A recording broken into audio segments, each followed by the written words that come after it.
आवाज में हम होश में नइखी होत बायसन फील रे। हम होश में नइखी होत बायसन फील रे। माल लाल ओढ़निया में बांध ले गइल दिल रे। मोर माल ओढ़निया में बांध ले गइल दिल रे। बिहुक बिहुक के ठुनुक ठुनुक के कुहुक कुहुक के सुसुक सुसुक के रे रोहवत बहनी जियल भइल मुश्किल रे। इहे सोच के माथा जाता हमरो हिल रे। इहे सोच के माथा जाता हमरो हिल रे। माल लाल ओढ़निया में बांध ले गइल दिल रे। मोर माल ओढ़निया में बांध ले गइल दिल रे। डीजे मिठू राजा परसोनी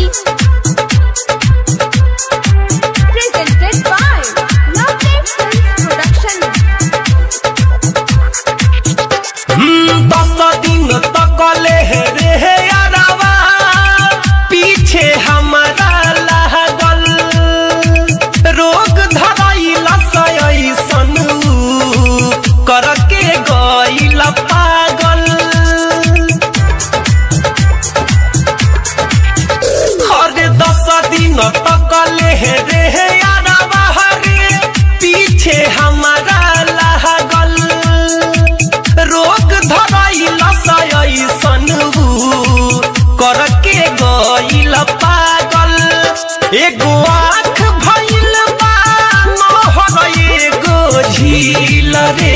एगो आँख भइल बा नहर एगो झील रे। मोर माल ओढ़निया में बांध ले गइल दिल रे। माल लाल ओढ़निया में बांध ले गइल दिल रे।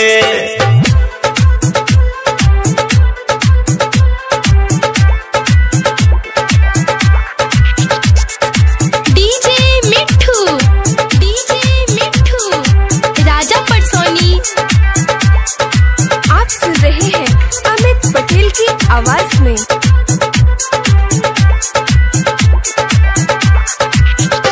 अरे ओकर चक्कर में खाना पीना सब भइल बा बेकार रे।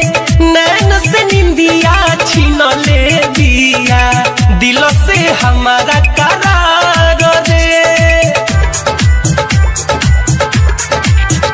अरे ओकर चक्कर में खाना पीना सब भइल बा बेकार रे।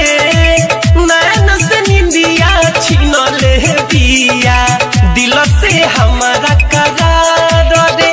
जब देखी ना ओहो के तो मनवा होला छिल बिल रे।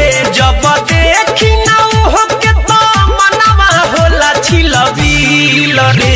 माल लाल ओढ़निया में बांध ले गइल दिल रे।